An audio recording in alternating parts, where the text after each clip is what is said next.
तो आज cover story में सबसे पहले बात करते हैं उत्तराखंड में मचे घमासान की। त्रिवेंद्र सिंह रावत ने मुख्यमंत्री पद से इस्तीफा दे दिया है। अब यहां की राजनीति किस करवट बैठेगी, इसका 360 डिग्री एनालिसिस करेंगे। साथ ही साथ इस छोटे से राज्य में बार बार राजनीतिक संकट क्यों पैदा हो जाते हैं, इस पर भी करेंगे चर्चा। दूसरी कवर स्टोरी में बात होगी पेट्रोल में एथेनॉल मिलाए जाने के लिए आपके लिए क्या मायने हैं। E20 फ्यूल क्या है, जिस पर सरकार ने आज एक बड़ा फैसला लिया है। और पेट्रोल डीजल क्या वाकई में E20 फ्यूल के बाद सस्ता होगा, बात करेंगे कवर स्टोरी में।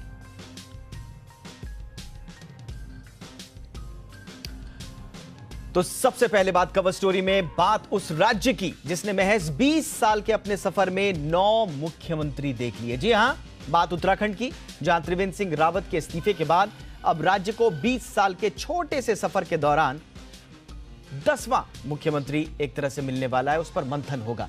आखिर ऐसा क्या है उत्तराखंड में कि यहां सियासत रह रहकर डावाडोल होती रहती है। सरकार किसी भी पार्टी की आए, 5 साल सिर्फ एक मुख्यमंत्री पूरा कर पाया। करेंगे उत्तराखंड की सियासत का 360 डिग्री एनालिसिस। लेकिन सबसे पहले जानते हैं कि आज हुआ क्या, ताजा घटनाक्रम समझिए। देखिए, उत्तराखंड के मुख्यमंत्री त्रिवेंद्र सिंह रावत ने आज पद से इस्तीफा दे दिया। आज शाम त्रिवेंद्र सिंह रावत ने राज्यपाल बेबी रानी मौर्य को अपना इस्तीफा सौंप दिया। अब आगे क्या होगा? अब कल देहरादून में विधानमंडल दल की बैठक होगी। इसी बैठक में राज्य के नए मुख्यमंत्री का नाम चुना जाएगा। केंद्रीय पर्यवेक्षक जो है बीजेपी के, वो बैठक में शामिल होंगे। बीजेपी का यह कहना है कि त्रिवेंद्र सिंह रावत की कोई शिकायत नहीं थी, लेकिन अब उन्हें केंद्रीय राजनीति में भूमिका निभानी है, इसलिए उनसे इस्तीफा ले लिया गया है। त्रिवेंद्र सिंह रावत ये कह रहे हैं कि शिकायत कोई नहीं थी, अब हमें नई भूमिका मिल रही है, इसलिए हम इस्तीफा दे रहे हैं।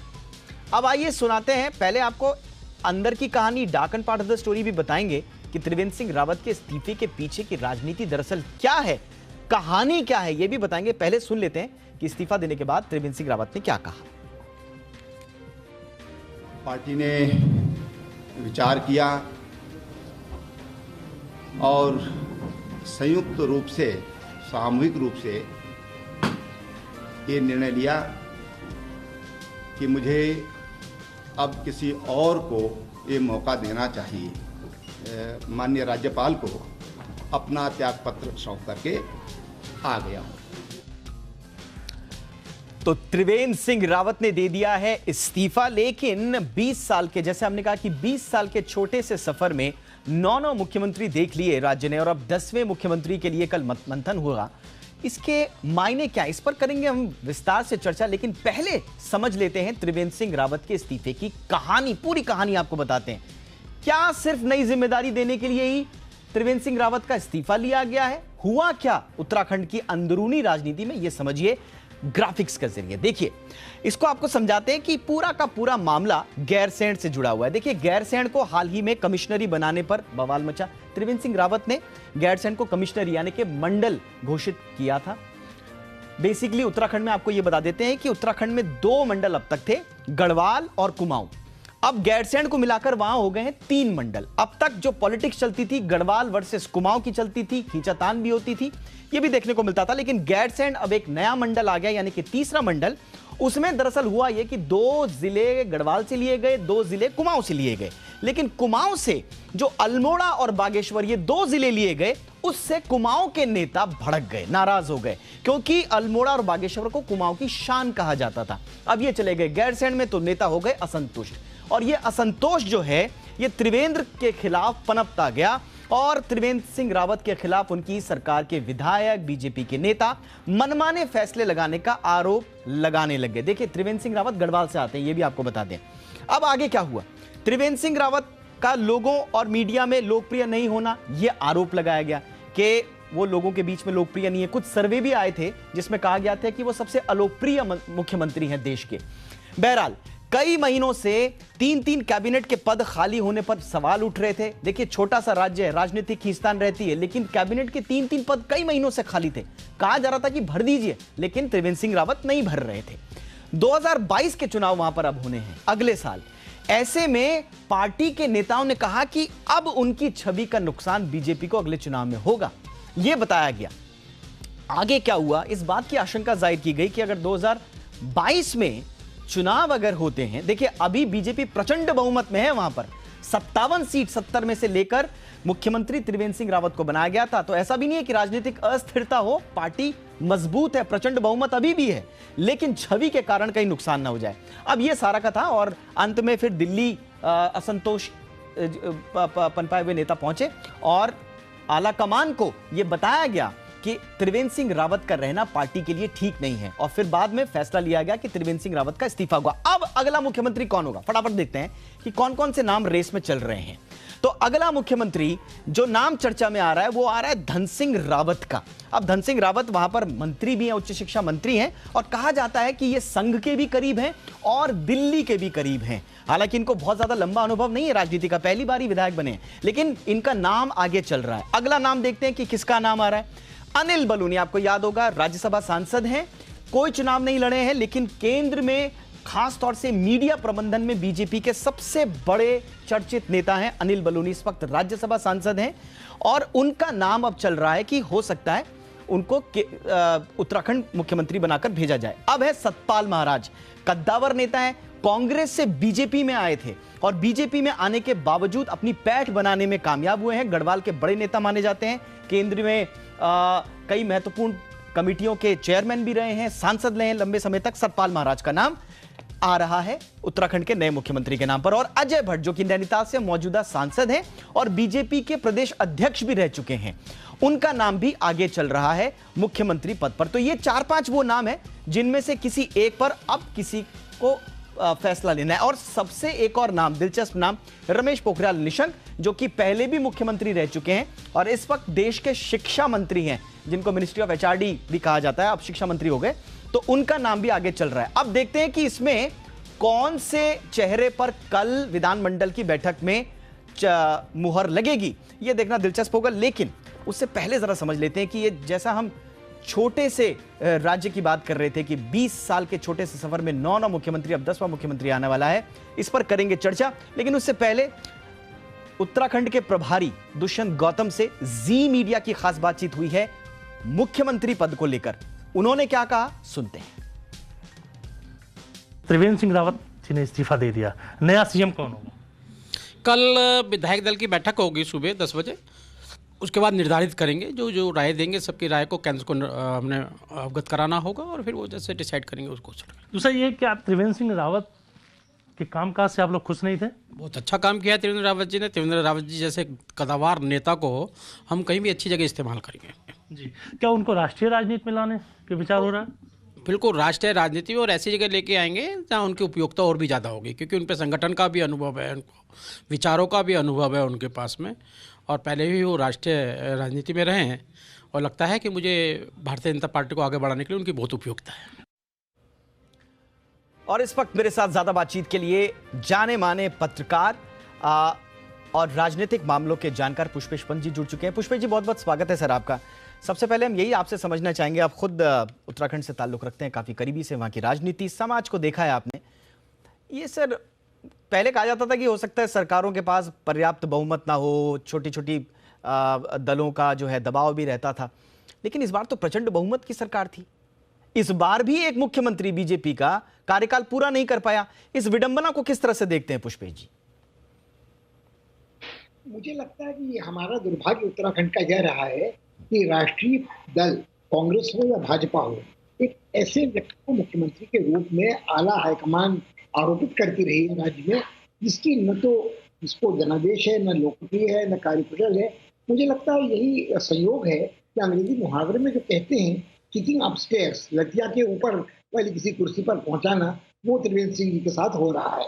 यदि इतने ही सुयोग्य वो थे तो जितने जनमत आए हैं, किसी में वो सबसे अलोकप्रिय हैं तो कभी सबसे अयोग्य मुख्यमंत्रियों की सूची में उनका नाम अग्रगण्य हो जाता है। कम से कम नीचे से 5 में वो अपनी स्थिति हमेशा बरकरार बनाए रखे हैं। मंत्रिमंडल के 2 पद खाली हैं, उन्होंने अपनी अयोग्यता न केवल इससे साबित की है कि वो अपनी पार्टी में लोकप्रिय नहीं है, उनके साथ समस्या ये भी है कि वो संतुलन बनाने में अपने सहयोगियों में असमर्थ रहे हैं। भले व्यक्ति हैं, सीधे व्यक्ति हैं, सरल व्यक्ति हैं, मगर उनकी योग्यता की दावेदारी करने वाला थोड़ा नादान नहीं समझा जाना चाहिए। मुझे लगता है एक और सतपाल महाराज जैसे कद्दावर नेता है जो भाजपा के मूल या संघ के मूल प्राथमिकताओं को आगे लाने वाले शायद नहीं है, मगर उनका अपना एक लोकप्रियता का आधार है, उनका अपना एक कद्दावर नेतृत्व है। मगर तेजस्वी युवा नेताओं में धन सिंह रावत भी है, और निशंक जी तक ये आदेश आला कमान का मानेंगे क्या? उनके मन में यह महत्वाकांक्षा नहीं वो फिर एक बार उस राज्य का सत्ता सूत्र संभालें जहाँ एक बार वो मुख्यमंत्री रह चुके हैं। जो आपने कहा कि बार बार मुख्यमंत्री बदले जाते हैं, तो ये स्थिति इसलिए है कि पहले मुख्यमंत्री से आज तक जितने मुख्यमंत्री हैं वो विधायकों से मशवरा जरूर होता है, मगर चुनाव उनका फिर उसी परंपरा में होता है कि जो दिशा निर्देश दिल्ली से आता है वो भाजपा का मुख्यमंत्री हो। या मुझे लगता है ये भी हमारा दुर्भाग्य है सर, ये कम्युनिकेशन गैप क्यों रहता है? जो ग्राउंड लेवल के जो नेता है, जैसा आपने कहा और हमारा भी ऑब्जर्वेशन है कि वहां के जो काम करने वाले लोग हैं, चाहे वो कांग्रेस की सरकार रही हो, बीजेपी की सरकार रही हो, वहां के स्थानीय विधायकों को तवज्जो नहीं दी जाती है। ये बार बार आरोप लगते हैं, और ये जब जग जाहिर है, जब दोनों पार्टियां देख रही हैं, कांग्रेस और बीजेपी दोनों, उसके बावजूद बार बार दिल्ली से मुख्यमंत्री थोपने की ये जो कवायद है, ये क्यों? देखिए, मुझे लगता है कि एक और विडंबना है जिसको हमें दो टूक कहना चाहिए कि आज भाजपा में जो लोग हैं वो कितनी बड़ी संख्या में 15-16 दल बदल कर कांग्रेस से बहुना जी समेत वहां पहुंचे हुए थे। तो 8-9 लोग उनमें से मतलब जीत की भी दोबारा आ गए, कुछ ने मंत्री पद भी ग्रहण कर लिया। तो मुझे लगता है कहना कि एक वैचारिक लड़ाई है भाजपा की या कांग्रेस की, ये गलत है। ये दल बदलुओं के कारण सरकार पुष्पेश जी, मैं आपको यहाँ पर रोकना चाहूंगा। इस वक्त हमारे साथ उत्तराखंड के कैबिनेट मंत्री सुबोध उनियाल खुद जुड़ चुके हैं हमारे साथ। मौजूदा सरकार में काफी तेज तर्रार और कद्दावर नेता माने जाते हैं। ट्रैक रिकॉर्ड इनका अभी तक का शानदार रहा है। सुबोध जी, बहुत बहुत स्वागत है आपका। हुआ क्या सर? बीजेपी तो कह रही है कि उनको सेंटर में हम कुछ नई जिम्मेदारी देना चाहते हैं, इसलिए उनसे इस्तीफा लिया है। क्या ऐसा ही है क्या? पार्टी में कोई असंतोष नहीं था उनको लेकर? देखिए आपने कहा ना 57 हमारे विधानमंडल दल में 57 मेंबर्स हैं। हाँ। और 57 मेंबर्स में देखिए जो ज्यादा मेंबर्स होते हैं तो थोड़ा बहुत तो हल्के ज्यादा बर्तन होते हैं, खनकते ही खनकते हैं। लेकिन ऐसा कोई वो नहीं था कि कोई आदमी जिसे आप कहें कि किसी एक्शन तक जा सके, ऐसा कुछ नहीं था। और ये मैंने कहा ना, प्रकृति परिवर्तन प्रकृति का नियम है। तो ये परिवर्तन अचानक हुआ सर, या इसकी पटकथा लिखी जा रही थी, आप लोगों को कुछ भनक थी? देखिए, तो स्वयं मुख्यमंत्री जी ने भी कहा कि क्या कारण रहे हैं, तो दिल्ली जाकर के मालूम करना पड़ेगा आप लोगों को कि दिल्ली जाके पूछिए क्या कारण थे। तो इसलिए कारण तो स्वयं मुख्यमंत्री जी का ही कहना ये है। लेकिन सवाल ये, मैंने आपसे कहा कि देखिए एक बहुत बहुमत की सरकार हमारी थी, और पहली बार इस राज्य की जनता ने 3/4 से ज्यादा बहुमत किसी पार्टी को दिया जब से राज्य का गठन हुआ। और उसके बाद कहीं ना कहीं एक्सपेक्टेशन ज़्यादा थी। नए विधायक काफ़ी आए हुए हैं, नए विधायकों को लगता था कि काफ़ी ज़्यादा डेवलपमेंट को करने की उनकी एक इच्छा होती थी। तो कहीं ना कहीं कभी थोड़ा बहुत मनमुटाव हो जाता था, लेकिन ऐसी कोई बात नहीं थी। अंततः ये तो हाईकमान ने निर्णय लिया, और हाईकमान का निर्णय हर किसी को स्वीकार्य है। अच्छा ठीक है सर, कल आप लोगों की एक बैठक होने वाली है। क्या आप लोगों के बीच में कोई चर्चा हो रही है किसी नाम की जिस पर आप अंतिम सहमति बना सकें आम राय के साथ? देखिए, अभी हमारे जो ऑब्जर्वर साहब आए हैं, रमन साहब पहुंच चुके हैं। मैं भी विजयपुर गेस्ट हाउस में हूँ अभी जी। और ये क्या किस तरह कल सुबह विधानमंडल दल की 10 बजे बैठक बुलाई गई है, उसी में चर्चा के बाद अंतिम निर्णय लिया जाएगा। और अगर यदि इस बार कहा जा रहा है कि अनिल बलूनी, जो कि कहा जा रहा है कि सेंटर के काफी करीबी हैं, राजनीतिक बहुत ज्यादा अनुभव उनका नहीं है, सरकार में कामकाज का अनुभव जरूर है, राज्य मंत्री भी रहे, लेकिन अगर अनिल बलूनी अगर आए, आप उन पर ज्यादा भरोसा करेंगे या चाहेंगे कि राज्य से ही कोई मौजूदा विधायक मुख्यमंत्री का पद का संभाले? देखिए, व्यक्तिगत राय मायने नहीं रखती, सामूहिक राय से फैसला होना, इसलिए लिहाजा व्यक्तिगत राय को मैं समझता हूँ दर्शाना भी उचित नहीं है जी। जो सामूहिक राय होगी वही अंततः हाईकमान की उस पर मुहर लगेगी। अच्छा, कब तक क्लियर हो जाएगा सर, ये बता दीजिए? कल मैं समझता हूँ कल ये पूरी तरह से जो पिक्चर है एकदम क्लियर हो जाएगी, और कल मालूम हो जाएगा कि राज्य में भारतीय जनता पार्टी किसके नेतृत्व में चुनाव में जाएगी। बहुत बहुत शुक्रिया सुबोध जी हमसे बातचीत करने के लिए और वक्त निकालने के लिए। तो सुबोध उनियाल कैबिनेट मिनिस्टर जो ये कह रहे हैं कि उनको भी सरकार में रहते हुए इस बात की भनक नहीं थी कि इतना बड़ा परिवर्तन हो जाएगा। छोटे बहुत मन मुताब त्रिवेंद्र सिंह रावत को लेकर थे, लेकिन इतना बड़ा फैसला आला कमानिया के सेंटर ले लेगा, ये उन्हें भी भनक नहीं थी। हालांकि वास्तविक अगर हम ग्राउंड रिपोर्ट्स देखें तो ऐसा साफ तौर पर लगता है कि त्रिवेंद्र सिंह रावत को लेकर एक लंबे अरसे से असंतोष अंदर ही अंदर पनप रहा था, और वो गैरसैंण को जैसे ही मंडल घोषित किया उसके बाद वो सतह पर आ गया और उसकी परिणति हम सबके सामने है। भविष्य क्या है पुष्पेश जी अब उत्तराखंड का, आपको क्या लग रहा है? हमने प्रचंड बहुमत की सरकार भी देख ली, क्या हम आश्वस्त रहें कि आने वाले समय में राजनीतिक स्थिरता देखने को मिलेगी या इसी तरह से अब ये नियति मान लिया जाए? नहीं, क्षमा कीजिएगा, मुझे बिल्कुल राजनीतिक दलगत पक्षधरता से हटकर भी ये कहने स्वीकार करने में कोई संकोच नहीं है कि उत्तराखंड में राजनीतिक स्थिरता हमें देखने को नहीं मिल सकती है, क्योंकि जो महत्वाकांक्षाएं नई पीढ़ी के तेजस्वी नेताओं की है वो भले ही अनुभवहीन हो, वो भले ही पहली बार विधायक बने हो, वो धन सिंह रावत हो या अनिल बलूनी हो, और या वो ऐसे लोग हों जो केंद्र में भी मंत्री राज्य मंत्री रह चुके हैं, सतपाल महाराज जैसे, और जिनका एक अपना कद है, तो कहीं ना कहीं कद्दावर अनुभवी नेताओं का मंत्रिमंडल में रहना, अनेक दल बदलियों का उस मंत्रिमंडल में रहना, उनकी अपेक्षाएं महत्वाकांक्षाएं और नए उदीयमान चेहरों के लिए स्वाभाविक है कि वो भी चाहें कि उनको एक भूमिका निभाने का मौका मिले। मुझे लगता है ये असंतोष, ये रस्साकशी बची रहेगी। मेरी व्यक्तिगत राय ये है कि इस समय 4 साल बाद इसको देर आयत दुरुस्त आयत नहीं कहा जा सकता। यदि भाजपा ने अपना मुख्यमंत्री का चेहरा बदलना था तो ये बहुत पहले कर दिया होता, और ये कारण सिर्फ हाँ जी, मैं सिर्फ थोड़ा सा आपको एक आखिरी सवाल के रूप में एक थोड़ा सा परिदृश्य बदलते हुए राष्ट्रीय फलक पे अगर आपको ले चलूं तो बीजेपी के लिए कहीं ये कोई सेटबैक तो नहीं होगा? मौजूदा 5 राज्यों के चुनाव चल रहे हैं और विपक्षी तो ताक में बैठे ही होंगे, तो अगर ये घटनाक्रम जो उत्तराखंड में घटा है इसका 5 राज्यों के चुनाव पर कोई असर आप देख पा रहे हैं किसी रूप में? नहीं, मुझे नहीं लगता कि इसका कोई भी नुकसान भाजपा को 5 राज्यों के चुनाव में होगा। जहां तक जो बात सुबोध भाई कह रहे थे, प्रचंड बहुमत है वो तो भाजपा के साथ बना हुआ है अगले चुनाव तक, और जो मोदी जी की लोकप्रियता है, भाजपा अगर उनके नेतृत्व में कोई भी चुनाव लड़ती है तो वो चेहरा बनकर सामने आती है, तो भाजपा को इतना नुकसान खासकर छोटे राज्यों में होने का प्रश्न ही नहीं है। मुझे लगता है जब तक सुबोध भाई दूसरी बात स्वीकार कर रहे थे कि कहीं ना कहीं बहुमत सर्वसहमति को लिया जाएगा, मगर मुहर लगाएगा राष्ट्रीय हाईकमान ही, तो हाईकमान का जो फैसला होगा हम ये सोचकर चले कि वो उत्तराखंड के हित में होगा, मगर चाहे वो भाजपा हो या कांग्रेस, अब तक दोनों ही पार्टियों के हाईकमान ने अपने को इसमें असमर्थ दिखाया है। बिल्कुल, बहुत बहुत शुक्रिया। और जैसा आपने कहा कि हाईकमान का अंतिम फैसला होगा, लेकिन कहा जाता है कि उत्तराखंड में 2 बातें होती हैं, एक बात देहरादून से निकलती है और दूसरी बात दिल्ली से निकलती है। तो हाईकमान के इस फैसले में देहरादून की बात सुनी जाती है, यहाँ के जो ग्राउंड नेता है, वहाँ के कार्यकर्ता हैं, वहाँ के जो विधायक हैं, उनकी बात सुनी जाती है, या दिल्ली की बात सुनकर दिल्ली से पैराशूट एक मुख्यमंत्री के तौर पर प्लेसमेंट किया जाता है? ये देखना बड़ा लाजमी होगा और यही फैसला आला कमान का, बीजेपी आला कमान का, बीजेपी का आने वाला भविष्य भी कहीं ना कहीं तय करेगा राज्य में। बहुत बहुत शुक्रिया इस तमाम विश्लेषण के लिए पुष्पेश पंत जी आपका। और ये तो रही बात राजनीति की, बात हमने की उत्तराखंड की, और अब बात कर लेते हैं आपसे जुड़े हुए एक ज्वलंत मसले की, और वो मसला है तेल का। कच्चे तेल में उबाल के चलते पेट्रोल और डीजल के दामों में आग लगी हुई है। कई जगहों पर पेट्रोल के दाम 100 के पार पहुंच गए हैं। बीते 9 दिन से पेट्रोल और डीजल की कीमतों में भले ही कोई बदलाव नहीं हुआ है, लेकिन कच्चे तेल में लगातार दिख रही तेजी से कीमतों के बढ़ने की आशंका लगातार बनी हुई है। इस बीच जिस पर आज हम कर रहे हैं कवर स्टोरी, आज बायोफ्यूल एक बार फिर चर्चा में आ गया है और इस बायोफ्यूल का नाम है एथेनॉल।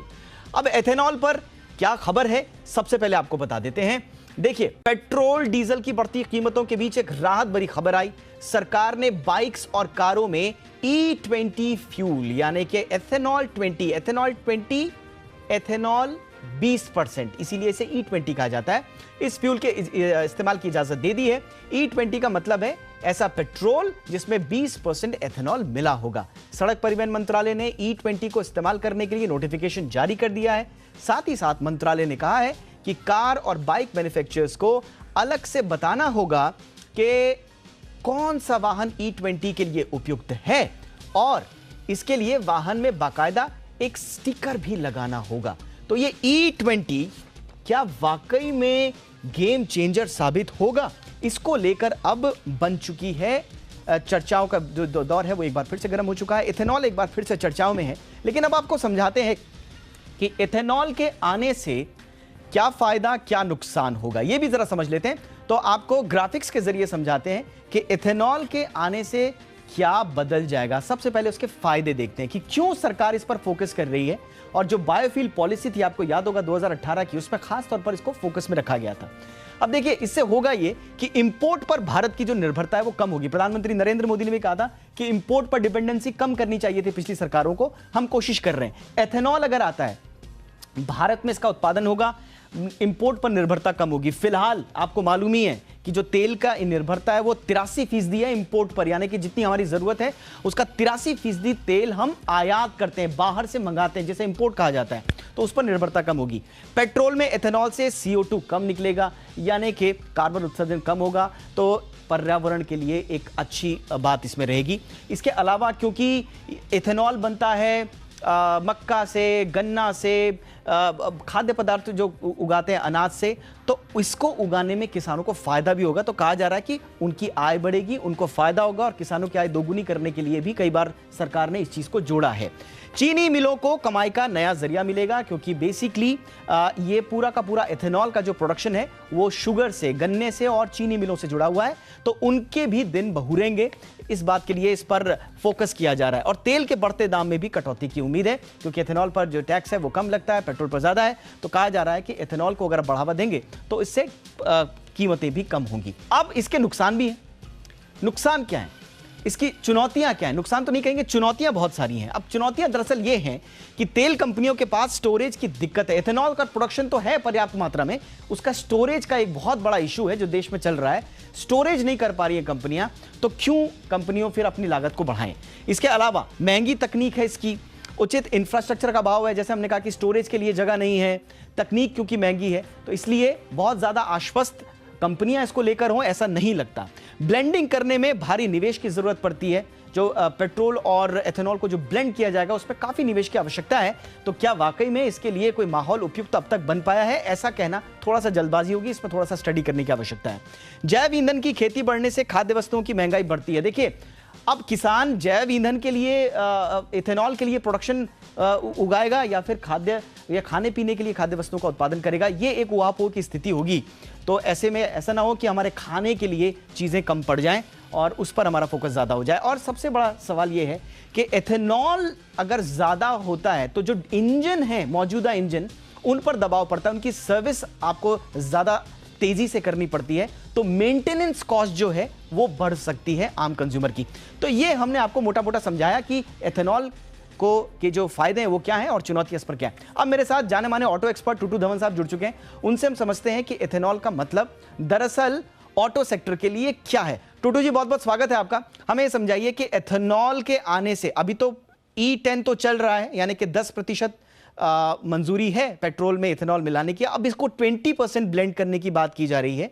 कितना बड़ा गेम चेंजर होगा टूटू जी ये? देखिए, आप गेम चेंजर की बात कर रहे हैं तो 20% से आप कितना पैसा बचा लेंगे पर लीटर एक पेट्रोल के ऊपर। जो आप 20% की बात कर रहे हैं, तो सपोजिंग आप 10% के तो ऑलरेडी मिक्स हो ही रहा है, और जो अगला 10% हो रहा है उसके अंदर आप कितनी कटायत कर लेंगे और कितना आपको बेनिफिट पास ऑन कर देंगे कस्टमर को, वो एक देखने वाली चीज़ है। इस वक्त जब पेट्रोल 90 और 100 रुपये के बीच में चल रहा है और आप 10% उसके अंदर कम करेंगे भी, तो ज़्यादा से ज़्यादा आपको 8 या 9 रुपये कम हो सकते हैं प्लस टैक्सेस। तो at the end of the day आप समझ लीजिए कि आपको 4-5 रुपये का वज़ाफ़ा पड़ेगा। तो उस वज़ाफ़े के अंदर इतना बड़ा ऑपरेशन करेंगे और आपको पास कैपेसिटी संभालने की है, एथेनॉल की डिस्पेंस करने की कैपेसिटी है, आपको ब्लेंडिंग करने की कैपेसिटी है, ये सब चीज़ें आपको बढ़ानी पड़ेंगी। और उसके ऊपर जो एक्सपेंसेस आएंगे आप उसको आप राइट ऑफ कर लेंगे in terms of investment, and जो आपको रिटर्न ऑन इन्वेस्टमेंट मिलेगी। तो ये चीज़ें एक बहुत बड़ा मैथमेटिकल जगलरी है, जिसके साथ आप इसका एक्चुअली निचोड़ निकाल सकेंगे कि आपने एथेनॉल 10% या 20% डालने से आपको कितना फ़ायदा होगा और कितना आप नफ़ा आप फायदा पास ऑन कर देंगे। बिल्कुल, एक्चुअल में इसका कंज्यूमर को कितना फायदा होगा, इसके लिए सरकार को भी और सबको एक कॉम्प्रिहेंसिव स्टडी की आवश्यकता होगी। लेकिन सर एक मोटा मोटा सवाल ये है, आम लोगों का सवाल ये है कि अगर मैंने इथेनॉल युक्त पेट्रोल यानी कि 10% अभी है, अगर 20% वाला E20 अगर मैंने अपनी गाड़ी में डाला तो क्या इसके लिए मुझे इंजन में तब्दीली करनी पड़ेगी? नए किस्म के इंजन आएंगे या इसी इंजन में काम चल जाएगा सर? देखिए, एथनॉल ना बहुत सालों से फॉरेन कंट्रीज़ के अंदर एग्रीकल्चरल इक्विपमेंट के ऊपर इस्तेमाल किया गया है और वो ये देखा गया है कि जो लो आरपीएम इंजन्स हैं उसके ऊपर तो ये आराम से चल जाता है, उससे ज़्यादा फर्क नहीं पड़ता। पर जो आजकल के नए इंजन्स आ गए हैं which are known as high RPM engines, उनके अंदर आपकी एफिशिएंसी उतनी नहीं रहेगी। आपको इंजन की हीटअप होना, फ्यूल कंजम्पशन बढ़ना, ये सब चीज़ें उसके अंदर आ सकती हैं, प्रोवाइडेड जो मैन्युफैक्चरर है वो पूरी अपनी मॉडिफिकेशंस करके और अपनी रिकमेंडेशन देगा, तभी आप एथनॉल को इस्तेमाल कर सकेंगे। एथनॉल की जो कंबस्शन रेशियोज हैं, इन ऑक्टेन वैल्यूज को कहते हैं हम, वो is not as much as gasoline, as much as petrol.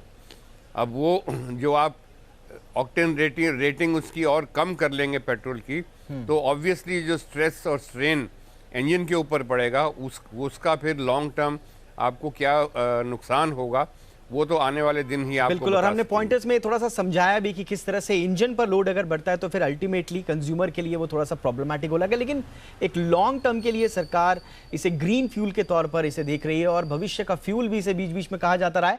लेकिन टुडू जी, क्विक रिएक्शन, एथेनॉल के प्रोडक्शन को लेकर तो कोई खास दिक्कत नहीं लगती, हमारे पास पर्याप्त मात्रा में है, लेकिन ब्लेंडिंग को लेकर जैसे हम चर्चा भी कर रहे हैं, जहां रिफाइनरीज हैं वहां इथेनॉल का प्रोडक्शन पर्याप्त नहीं है और जहां एथेनॉल है वहां रिफाइनरीज नहीं है। मसलन यूपी में है लेकिन मेरे ख्याल से वहां एक या उससे ज्यादा रिफाइनरीज नहीं है। ऐसे में इसे पूरी तरह से लागू करना और इसे भविष्य के फ्यूल के रूप में देखना कितना चुनौतीपूर्ण होगा? देखिए, सबसे बड़ी तो यही प्रॉब्लम है उसकी ट्रांसपोर्टेशन की और उसको रिफाइनरीज में भेजने की। आपको ये पता ही है कि ये बाई प्रोडक्ट है एक एग्रीकल्चर का और दिस इज अल्कोहल बेस्ड, और जब तक आप उसको प्रॉपरली हैंडल नहीं करेंगे, it is also inflammable, it is also dangerous if not properly handled. तो ये सारी चीज़ों को देखते हुए आप तब उसको इंफ्रास्ट्रक्चर बनाएंगे, एंड इंफ्रास्ट्रक्चर बनाने के बाद आप मैन्युफैक्चरर से आप पूछेंगे कि आपकी कौन कौन सी गाड़ी हैं, कौन कौन सा मॉडल है जिसके अंदर हम ये मिक्सचर डाल सकते हैं। आप ये सारे मिक्सचर जो हैं, ये जो फॉरेन कार्स आती हैं, उनके अंदर तो आप बिल्कुल नहीं डाल सकते, क्योंकि उनकी रिकमेंडेशन तो है 93 octane and more, that means going up to 97 octane. तो उसके अंदर तो ये आप बिल्कुल ही नहीं मिक्स कर सकते। तो ये जो इस वक्त हमारे लोकल डोमेस्टिक यूज़ की जो गाड़ियाँ हैं, उसके अंदर भी ज़रूरी नहीं है कि सारे मैन्युफैक्चरर्स आपको इजाज़त दे देंगे कि हमारी गाड़ी के अंदर आप ये एथनॉल डाल दीजिए। जैसे मैंने पहले बताया, एथनॉल की ऑक्टेन रेटिंग बहुत फ़र्क है और उसको it's successful on low RPM engines, और लो आरपीएम इंजन यूजुअली होते हैं industrial engines and agricultural engines, इनके अंदर आपको लो आरपीएम चलते हैं और वहाँ पर ये इट इज़ वेरी सक्सेसफुल। ठीक है सर, बहुत बहुत शुक्रिया इस तमाम विश्लेषण के लिए, बातचीत के लिए। तो हमें उम्मीद है कि अब दर्शकों को थोड़ा समझ में आ गया होगा कि इथेनॉल और आपके इंजन का क्या गणित है और इथेनॉल को बेसिकली प्रमोट करने के पीछे सरकार की मंशा क्या है, लेकिन उसकी चुनौतियां भी आपने समझी। बहरहाल, तो ये थी आज की हमारी कवर स्टोरीज। वक्त एक छोटे से ब्रेक का, लेकिन ब्रेक पर जाते जाते फटाफट से आज के दिन की बाकी खबरों पर एक नजर डाल लेते हैं, दिन भर जो सुर्खियों में बनी रही। सबसे पहले बात दिल्ली की। दिल्ली बजट की बात हम करते हैं तो केजरीवाल सरकार ने 69,000 करोड़ रुपए का बजट पेश किया है। शिक्षा के लिए इसमें 16,000 करोड़ हैं, हेल्थ के लिए 10,000 करोड़ रुपए हैं। इसके अलावा दूसरी खबर, आज मुंबई मर्डर केस में घमासान मचा हुआ है। एंटीलिया के बाहर मिली विस्फोटक कार केस में नया मोड़ आ गया है। देवेंद्र फडणवीस ने एनकाउंटर स्पेशलिस्ट सचिन वाजे की तुरंत गिरफ्तारी की मांग की है। उनका यह कहना है कि यह सारा खेल सचिन वाजे के ही इर्द गिर्द घूम रहा है, उन्हीं की इसमें सबसे बड़ी भूमिका है, जो कि मुंबई पुलिस में अधिकारी हैं। इसके अलावा पश्चिम बंगाल चलते हैं। नंदीग्राम में ममता ने बाहरी और हिंदुत्व का कार्ड खेल दिया है। उन्होंने साफ बोला कि मैं बाहरी नहीं हूं, हिंदू हूं। कल नंदीग्राम से पर्चा भरने वाली है ममता बनर्जी। इसके अलावा आज बाटला हाउस भी सुर्खियों में रहा। बाटला हाउस मुठभेड़ को फर्जी बताने वालों पर बीजेपी का हमला हुआ है। बीजेपी नेताओं ने पूछा है, रविशंकर प्रसाद ने, खासकर केंद्रीय मंत्री ने। उन्होंने कहा है कि इस मामले पर सोनिया, ममता और केजरीवाल ने खूब आंसू बहाए थे, तो अब क्या वो माफी मांगेंगे? इसके अलावा आज मैत्री सेतु भी काफी चर्चा में रहा। प्रधानमंत्री नरेंद्र मोदी ने भारत बांग्लादेश के बीच बने मैत्री सेतु का उद्घाटन किया है। उन्होंने कहा कि ये नए संबंधों की शुरुआत है। इसके अलावा कोरोना अपडेट ले लेते हैं। 24 घंटे में 15,388 नए केस आए हैं, 77 लोगों की मौत हुई है। एक और खबर सोपोर एनकाउंटर की है। सोपोर के तुज्जर इलाके में एक आतंकी ढेर हुआ है। आतंकी कब्जे से भारी मात्रा में हथियार और विस्फोटक बरामद हुए। अब बात करते हैं बाजार की। तो कारोबारी हफ्ते के दूसरे दिन भी बाजार में उतार चढ़ाव देखने को मिला। हालांकि आखिरी घंटे में बाजार में शानदार रिकवरी देखने को मिली। निफ्टी 142 अंक बढ़कर बंद हुआ, तो वहीं निफ्टी बैंक में करीब 600 अंकों की तेजी देखने को मिली। सेंसेक्स की अगर बात करें तो इसमें भी तेजी दिखाई दी। सेंसेक्स 584 अंकों की तेजी के साथ बंद होने में कामयाब रहा। और आज के मार्केट में कहां एक्शन दिखा, बताने के लिए मेरे साथ जुड़ रही है देवांशी आशर। देवांशी, बताइए आज किस तरह का एक्शन रहा मार्केट में? बाजार में आज भी उतार चढ़ाव के साथ कारोबार होता हुआ दिखा, लेकिन आखिरी 1 घंटे में मार्केट्स में शानदार रिकवरी होती हुई दिखी। निफ्टी इसी के चलते 15,100 के लेवल्स के पार आज बंद होता हुआ दिखा, और इसके अलावा निफ्टी बैंक में भी 600 अंकों की मजबूती के साथ ट्रेड होता हुआ दिखा है। साथ ही आप देखिए मिड कैप और स्मॉल कैप इंडेक्स थे, जहां पे मुनाफा वसूली आती हुई दिखी, और यहां से कंसर्न्स थोड़े से ज्यादा बनते हुए दिखे। एक्सपायरी से पहले ये 2 इंडेक्स थे जहां पे आज थोड़ा सा धीमापन बनता हुआ दिखा और लाल निशान के साथ ट्रेड होता हुआ दिखा। लेकिन निफ्टी बैंक आखिरी 1 घंटे में थोड़े से रिकवर होते हुए दिखे। वॉलेटिलिटी इंडेक्स यानी कि विक्स में गिरावट आई है, और इसके चलते भी सहारा मिलता हुआ दिखा। सबसे ज्यादा जो सहारा दिया है वो आज बैंकिंग स्टॉक्स, फाइनेंशियल्स और आईटी स्टॉक्स ने दिया है, जो आखिरी 1 घंटे में सबसे ज्यादा लीड करते हुए दिखे। लेकिन दूसरी तरफ आज हमने देखा ऑयल एंड गैस और मेटल्स में सबसे ज्यादा बिकवाली हावी होती हुई दिखी। सबसे पहले अगर बैंकिंग स्टॉक्स की बात करें तो निजी बैंक यानी कि Kotak Mahindra bank, ICICI bank और एचडीएफसी बैंक में सबसे ज्यादा गेन्स आते हुए दिखे। फाइनेंशियल्स में एम&एम फाइनेंस लीड करता हुआ दिखा। बजाज फाइनेंस, एचडीएफसी बैंक, माफ कीजिए एचडीएफसी, इन सब में गेन्स आते हुए दिखे। इंश्योरेंस स्टॉक्स जो डेटा आता हुआ दिखा इंश्योरेंस कंपनीज के लिए वो काफ़ी पॉजिटिव था। कई महीनों के बाद पॉजिटिव डेटा आता हुआ दिखा, और इसके बाद SBI life, HDFC life lead करते हुए दिखे। आज के ट्रेडिंग सेशन में एसबीआई लाइफ इनफैक्ट निफ्टी का टॉप गेनर आज बनता हुआ दिखा। आईटी स्टॉक्स पे आप देखें TCS, Tech Mahindra, Mindtree, KPIT Technologies में आज करीब 3% से लेकर 7% तक की तेजी आती हुई दिखी। और साथ ही जी बिजनेस पर हमने आपको जो एक्सक्लूसिव खबर दी थी उसमें काफ़ी एक्शन आता हुआ दिखा। बार्मर लॉरी करीब 5% तक की तेजी के साथ ट्रेड होता हुआ दिखा। इंटरनेशनल ट्रैवल हाउस ये भी एक स्टॉक था जिस पर आपको रिसर्च दी गई थी, और यहाँ पे भी आज अच्छा एक्शन बनता हुआ दिखा। लेकिन जो गिरावट थी वो आज ऑयल एंड गैस स्टॉक्स में सबसे ज़्यादा थी। सबसे पहली वजह तो बीपीसीएल रही, जो ब्लॉक डील्स होती हुई दिखी डिस्काउंट पर। इसके चलते बीपीसीएल में आज सबसे ज़्यादा गिरावट थी। टॉप लूजर था निफ्टी का। लेकिन इसके अलावा भी जो कच्चे तेल की कीमतें बढ़ती हुई दिख रही हैं, उसके चलते हम देख रहे हैं कि जितने भी ऑयल मार्केटिंग कंपनीज हैं इन पर असर आती हुई दिखेगी, क्योंकि वो प्राइजेस नहीं बढ़ा रहे हैं, और इसके चलते आज ऑयल मार्केटिंग कंपनीज पर इम्पैक्ट था। मेटल स्टॉक्स यहाँ पे सबसे ज़्यादा तेज़ गिरावट आज के दिन में आती हुई दिखी। NMDC, Tata steel, Hindustan zinc आज टॉप लूजर बनते हुए दिखे, और इसके अलावा जो सुपर हिट कॉल्स आपको जी बिजनेस पर मिलती हुई दिखी। AB capital stock of the day Anil ji ने रेकमेंड किया था। साथ ही एसबीआई लाइफ आज आपको वागले जी और किरण जी ने रेकमेंड किया था। मंगलम सीमेंट रेकमेंडेड था, और निफ्टी का आज कॉल ऑप्शन आखिरी 1 घंटे में आपको बताया गया था नितिन जी की तरफ से, और इसमें शानदार कमाई आपकी होती हुई दिखी। इन ऑल एक्सपायरी से पहले आज हमने देखा आखिरी 1 घंटे में अच्छी रिकवरी थी, लेकिन स्मॉल कैप और मिड कैप थे जहां पे आज हल्की सी गिरावट के साथ कारोबार होता हुआ दिखा। बहुत बहुत शुक्रिया देवांशी इस तमाम जानकारी के लिए। और अब देखते हैं कि अमेरिका में कैसे कारोबार की शुरुआत हुई है। शानदार फिलहाल आंकड़े जो हैं वो सामने आ रहे हैं। तेजी दिखाई दे रही है मार्केट में अच्छी खासी। तीनों इंडाइसेस में हरे निशान में कारोबार होता हुआ दिखाई दे रहा है। इनफैक्ट आधे % से ज्यादा तेजी के साथ डाउ जोन्स कारोबार करता हुआ नजर आ रहा है। 181 अंक चढ़ा हुआ 31,983 पर ट्रेड करता हुआ नजर आ रहा है डाउ जोन्स। एसएनपी की बात करें जो कि टेक्नोलॉजी शेयरों का इंडेक्स है, 3,885.53 पर कारोबार करता हुआ लगभग 1.5% की तेजी के साथ। और नैस्डैक जो कि टेक्नोलॉजी शेयरों का इंडेक्स है, माफ कीजिएगा, नैस्डैक जो है वो 12,973 के साथ जो है कारोबार करता हुआ नजर आ रहा है। 2.5% से ज्यादा की तेजी, लगभग 3% की तेजी, 364 अंकों की तेजी के साथ नैस्डैक का फिलहाल कारोबार करता हुआ नजर आ रहा है। तो यह है अमेरिकी बाजारों का हाल। तीनों इंडाइसेस हरे निशान में कारोबार करते हुए। सोमवार को भी शानदार तेजी के साथ हमने देखा था यूएस मार्केट का हाल, और डाउ जोन्स तो 306 पॉइंट चढ़कर बंद हुआ था। चलिए अब चलते हैं आज के हमारे मेहमान के पास और समझते हैं कि ये संकेत क्या मिल रहे हैं यूएस मार्केट के और इसका क्या इंपैक्ट पड़ सकता है भारतीय बाजारों पर। हमारे साथ जुड़ रहे हैं अविनाश गोरक्षकर जी, जो कि प्रॉफिट मार्ट सिक्योरिटीज से जुड़े हुए हैं। बहुत बहुत स्वागत है अविनाश जी आपका। अविनाश जी, अनिल सिंघवी का भी यही आज ऑब्जर्वेशन था कि आज भारतीय बाजार में जो भी थोड़ी बहुत वॉलेटिलिटी देखने को मिली, उसके बाद जो हम संभले, तो उसका पूरा श्रेय यूएस मार्केट को जाता है। अब अभी भी तेजी के साथ यूएस मार्केट शानदार तेजी के साथ कारोबार करता हुआ नजर आ रहा है। कल क्या इंपैक्ट रहेगा? मुझे लग रहा है कि कल भी बाजार में अच्छी तेजी देखने का पॉसिबिलिटी रहेगी। सबसे बड़ी बात तो वापस एफआईएस की लिक्विडिटी आज बाजार में आई है। दूसरी बात, जिस प्रकार का न्यूज डेवलपमेंट हुआ है कि फिस्कल स्टिमुलस वहां पे अप्रूव हो चुका है, मार्केट्स वहां पे काफी एक्साइटेड है और हमको लग रहा है कि कहीं ना कहीं मार्केट्स में ये बात अच्छी लग रही है कि लिक्विडिटी फेड से अभी भी आगे भी अच्छी रहेगी, ऐसा अनुमान है। हमको लग रहा है कि जिस प्रकार की तेजी आपको नैस्डैक और डाउ में दिख रही है, उसका मतलब है कि शुरुआती दौर में कल भी बाजार अच्छी तरह से खुलेगा। मुझे लग रहा है 15,200 का जो लेवल है वो काफी इंपॉर्टेंट है। मार्केट्स में ऐसा लग रहा है कि कहीं ना कहीं ये लेवल मार्केट्स छूने की या क्रॉस करने की पॉसिबिलिटी रखेगा।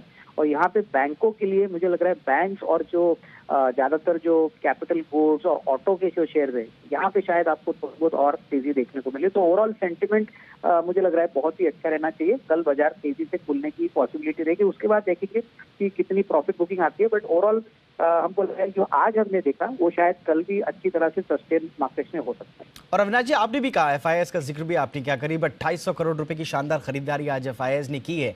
ऐसे में कल क्या इसका कुछ खास इंपैक्ट आप देते हैं? स्ट्रैटेजी क्या होनी चाहिए, कहाँ नजर रखी जाए पर्टिकुलरली? तो मुझे लग रहा है कि जो स्ट्रैटेजी है, मुझे लग रहा है कि जो पीएसयू बैंक है कि कहीं ना कहीं अभी भी काफी मौके हैं और कहाँ पे वैल्यूएशन अभी भी अच्छे रिस्क रिवॉर्ड जोन में है। तो पीएसयू बैंक्स में मुझे लग रहा है कि जो बड़े बैंक है जैसे कि बैंक ऑफ बड़ौदा है, एसबीआई है, प्लस मैं समझता हूँ कि पीएसयू जो कंपनियां हैं जैसे कि भारत इलेक्ट्रॉनिक्स है, डिफेंस में भी हमको लग रहा है कि कहीं ना कहीं अच्छे विकल्प अभी भी अवेलेबल है। तो डिफेंस और मैं समझता हूँ कि जो बड़े मेटल भी कंपनीज है वहां पे नजर रखिए। ओवरऑल पीएसयू बैंक्स में हमको लग रहा है कि जो प्रेशर पहले दिख रहा था नहीं रहेगा और यहाँ पे बिकवाली होने के चांसेस कम है, स्पेशली जो बैंक प्राइवेटाइज होने के कैंडिडेट्स है जैसे कि बैंक ऑफ महाराष्ट्र है, इंडियन ओवरसीज बैंक है। तो यहाँ पे मुझे लग रहा है कि थोड़ी बहुत खरीदारी हो सकती है। और फ्रंट लाइन में एसबीआई और बैंक ऑफ बड़ौदा हमको लग रहा है कि इस लेवल से भी काफी अट्रैक्टिव है। अगर किसी को 6 से 7 महीने की अवधि के लिए इन्वेस्टमेंट करना है तो ये काफी अच्छे entry level bank of Baroda के लिए खरीद की राय अगर आप पॉसिबल हो सके तो। बहरहाल आज आईटी शेयरों में अच्छा खासा दम भरा, लेकिन मेटल शेयरों में बिकवाली हावी रही। इनको देखते हुए कोई खास स्ट्रेटेजी आप बनवाना चाहें हमारे दर्शकों की, या कोई खास पिक हो आपकी? मुझे लग रहा है कि देखिए मेटल शेयर में मुझे लग रहा है कि कहीं ना कहीं थोड़ी सी मुनाफा वसूली जरूर हुई है, लेकिन चौथा तिमाही बहुत ही अच्छा आने वाला है। हमको लग रहा है कि अगर किसी को पोजीशन लेनी है तो मैं समझता हूँ कि टाटा स्टील और हिंडाल्को ये दोनों ही काउंटर्स काफी अट्रैक्टिव लग रहे हैं।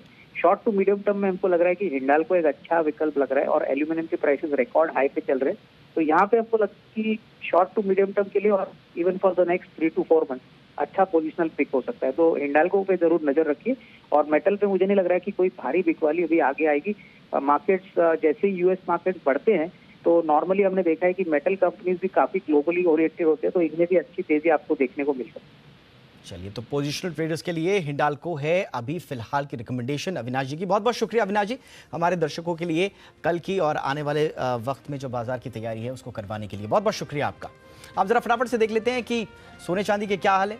वायदा कारोबार में किस तरह से सोने चांदी का कारोबार चल रहा है। आज देखिए गोल्ड जो है वो हाजिर बाजार में 250 रुपये प्रति 10 ग्राम गिरकर बंद हुआ था, लेकिन वायदा बाजार में देखिए तेजी के साथ 1.5% की तेजी दिखाई दे रही है। फिलहाल 44,810 इस पर फिलहाल ट्रेड करता हुआ गोल्ड दिखाई दे रहा है। वहीं अगर चांदी की बात करें तो चांदी पर नजर डालें तो हाजिर बाजार और वायदा बाजार दोनों जगह बढ़त दिखाई दे रही है। चांदी भी 67,329 के आसपास के लेवल पर फिलहाल कारोबार करती हुई। तो ये है सोने चांदी की चाल एमसीएक्स पर। और अब एक नजर डाल लेते हैं क्रूड पर भी। एमसीएक्स पर ब्रेंट आपने देखा कि 71 के आसपास छू गया था, लेकिन उसके बाद से लगातार नरमी के संकेत दिख रहे थे। अभी भी फिलहाल $70 के नीचे लगातार बना हुआ था। $68 से के आसपास ही लगभग समझ लीजिए कि $68 से थोड़ा नीचे कारोबार करता हुआ ब्रेंट क्रूड फिलहाल नजर आ रहा है लगभग आधे % की सुस्ती गिरावट कच्चे तेल की चाल फिलहाल आप स्क्रीन पर देख रहे हैं। यह है क्रूड का हाल।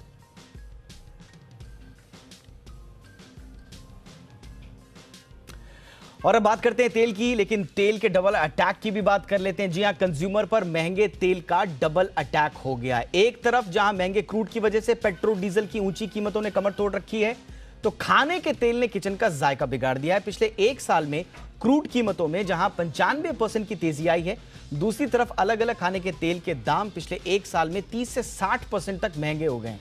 यानी कि कंज्यूमर पर महंगाई की दोहरी मार पड़ी है। मौजूदा समय की बात करें तो अभी ब्रेंट क्रूड 14 महीने की ऊंचाई पर बना हुआ है, वहीं क्रूड पाम तेल भी रिकॉर्ड ऊंचाई पर है। जी हां, सोयाबीन, सोया तेल, इनके दाम आसमान छू रहे हैं। तो आम आदमी पर तेल का डबल अटैक। एक तरफ आपकी गाड़ी स्टार्ट नहीं होगी, बिना तेल के चल नहीं पाएंगे, घर से बाहर निकलना मुश्किल महंगे तेल की वजह से। अगर घर पर बैठते हैं तो किचन का जो तेल है वो भी आपको रुला रहा है। और कुछ और बिजनेस न्यूज पर एक नजर डाल लेते हैं तो ईज माई ट्रिप प्लानर्स के आईपीओ का आज दूसरा दिन था। यह इशू अब तक 7.25 गुना बढ़ चुका है। सबसे ज्यादा रिस्पांस रिटेल निवेशकों से मिल रहा है, इसका हिस्सा 23 गुने से ज्यादा बढ़ चुका है। जी बिजनेस के मैनेजिंग एडिटर अनिल सिंघवी ने बड़े लिस्टिंग गेन के लिए इसमें पैसे लगाने की सलाह दी है। कंपनी ऑनलाइन फ्लाइट, होटल, बस, टैक्सी बुकिंग के कारोबार में है। कंपनी 186 से 187 रुपए के प्राइस बैंड में शेयर जारी कर रही है और इस इशू से कंपनी 510 करोड़ रुपए जुटाएगी। अगर आप कारोबारी हैं और सालाना टर्नओवर 50 करोड़ रुपए के ऊपर है तो यह खबर आपके काम की है। आपके लिए 1 अप्रैल से जीएसटी के ई इनवॉइस के नियम बदलने जा रहे हैं। वित्त मंत्रालय ने एक नोटिफिकेशन जारी कर बताया है कि 1 अप्रैल से 50 करोड़ रुपए से ज्यादा के टर्नओवर वाले कारोबारियों के लिए ई इनवॉइस जरूरी होगा। नए नियमों के मुताबिक कारोबारियों को अपने सॉफ्टवेयर सिस्टम में बदलाव करना होगा और जिसकी तैयारी अभी से करनी होगी। बीते साल अक्टूबर से सरकार ने इसे 500 करोड़ रुपए और उससे ज्यादा टर्नओवर वाले कारोबारियों के लिए लागू किया था। और अब बारी हमारे दर्शकों की। तो हमने आपसे वादा किया था कि आप खुद हमारे शो का हिस्सा होंगे। रोज हम आपके लिए एक लाइन देते हैं, उसे आपको पूरा करना होता है। बहुत ज्यादा रिस्पॉन्स आए हैं। लाइन ये थी कि महंगे पेट्रोल और डीजल का सस्ता विकल्प है, आगे आपको लिखना था। बड़े मजेदार आप लोगों ने ट्वीट और रिस्पॉन्सेस भेजे हैं, लेकिन हमने चुने हैं 2 खास दर्शक और ज्यादातर लोगों ने पेट्रोल डीजल का विकल्प जो है वो इलेक्ट्रिक व्हीकल, एथेनॉल और जीएसटी के तहत तेल को लाना बताया। लेकिन तो आप लोगों का रिस्पांस में से हमने जो चुना है, जो क्रिएटिव दर्शक है वो है दीपक कुमार। इन्होंने लिखा है सिर्फ पब्लिक ट्रांसपोर्ट का इस्तेमाल हो, कार का सिर्फ इमरजेंसी यूज हो। ये एक अच्छी सलाह। इसके अलावा सुशील कुमार जी ने होटल, मॉल्स को पब्लिक ट्रांसपोर्ट से लिंक करने की बात की है, हर स्टेशन से साइकिल की सुविधा मिले, ये इनका सुझाव था। आप दोनों का बहुत बहुत शुक्रिया दीपक जी और सुशील जी। इसी तरह से अपना प्यार बरसाते रहिए। #ZEindia360 पर आप भी अपना राय, नजरिया हमें भेज सकते हैं। स्वागत है आपकी राय और नजरिए और विचारों का। देखते रहिए जी बिजनेस। फिलहाल आज इंडिया 360 में इतना ही। नमस्कार।